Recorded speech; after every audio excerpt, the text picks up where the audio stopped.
लाहौर में चंद रोज कबल मिलने वाला इंसानी ढांचा एक औरत का निकला। इस वाकये की तमाम तर डिटेल आज के इस व्लॉग में मैं आपके साथ शेयर करूंगा। अस्सलाम वालेकुम, मैं हूं रिजवान अली, आपकी खिदमत में हाजिर हूं और आप देख रहे हैं मेरा डिजिटल चैनल। लाहौर का इलाका है काना नो, वहां पे ये एक इंतहाई अफसोसनाक वाकया पेश, एक इंसानी ढांचा मिलता है जिसकी पहचान नहीं होती कि वो किसी औरत का है या फिर किसी मर्द का है। एक मोहम्मद अफजल जट नामी शख्स जो कि सुबह गांव का चारा लेने के लिए फसल अपनी पे जाता है, तो देखता क्या है कि एक इंसानी ढांचा पड़ा हुआ है। वो पुलिस वालों को, वहां पे कान्हा नो की जो पुलिस थी वो गश्त पे थी, तो उनको आगे बता जमीन के अंदर एक इंसानी ढांचा पड़ा हुआ। ये वाकया जो है पंजाब ऑडिट अकाउंट सोसाइटी के करीब, यानी कि वहां पे उसकी जमीन थी। जब वो वहां पे पहुंचता है तो इंसानी ढांचा देखता है। उसके बाद वो वहां पे मौजूद गश्त करती हुई पुलिस को देखता है, तो उसको वो बताता है जाके हमारी जमीन के अंदर एक ढांचा पड़ा हुआ है। पुलिस वाले मौके पे जाके देखते क्या है कि इंसानी ढांचा सिर्फ पड़ा हुआ है, उसकी कोई पहचान नहीं हो सकती। वहां पे फोरेंसिक टीमें बुलाई जाती, सारे मौके का जायजा लिया जाता है। उसके बाद पुलिस कुछ जो चीजें उनको वहां से मिलती हैं वो लेके थाने पहुंच जाते हैं और उसके ऊपर तहकीकात शुरू कर देते हैं। वहां से एक करीब से एक थैला मिलता है जिसमें एक बिजली का बिल निकलता है।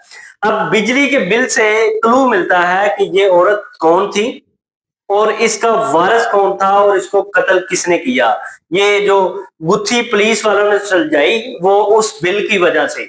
अब पुलिस वाले तहकीकात का आगाज करते हैं तो लेस्कू वालों से पता चल, इस वाले एक नामलूम पर्चा जो कि 302 का एक नामलूम एफआईआर दर्ज करते हैं। उसके बाद तहकीकात का आगाज शुरू कर देते हैं। ऐसे जो बिल निकलता है बिजली का, वहां से डाटा निकाल के और जिस घर का जब उस घर पहुंचते हैं तो दो भाई जो कि वहां पे जो मौजूद रहाइश थी जिनकी, उनसे पूछताछ करते हैं तो पता ये चलता है कि इनकी वालदा जो कई रोज से गायब है।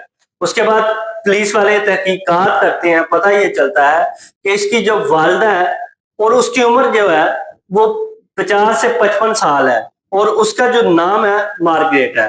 अब पुलिस वालों को शक होता है उनके बेटों पे। तहकीकात का दायरा वसी करते हुए जब अलग अलग दोनों से तफ्तीश की जाती है तो पता ये चलता है कि इन्होंने खुद ही अपनी वालदा को कत्ल करके वहां पे फेंक के आए थे।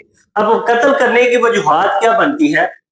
जो आजकल नौजवान नस्ल के अंदर नशे की आदत है ना, ये बहुत बुरी है। ये अपना खूनी रिश्ता भी नहीं देखते और इस तरह की हरकत करते हैं जो कि सारी उम्र उनके लिए पछतावा बन जाती है। ये भी वाकया कुछ इसी तरह होता है। बेटे थे, एक का नाम शफीक जेम्स है और दूसरे का नाम नबील जेम्स है।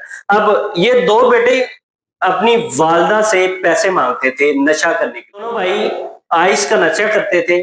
अब जो बंदा आइस का नशा करता है उसको इस तरह की हरकत करने में, इस तरह का काम करने के लिए कोई बड़ी मुश्किल नहीं पेश आती। जब उनके पास ये नशा वाली चीजें नहीं होती, उसको पूरा करने के लिए वो कुछ भी कर जाते हैं।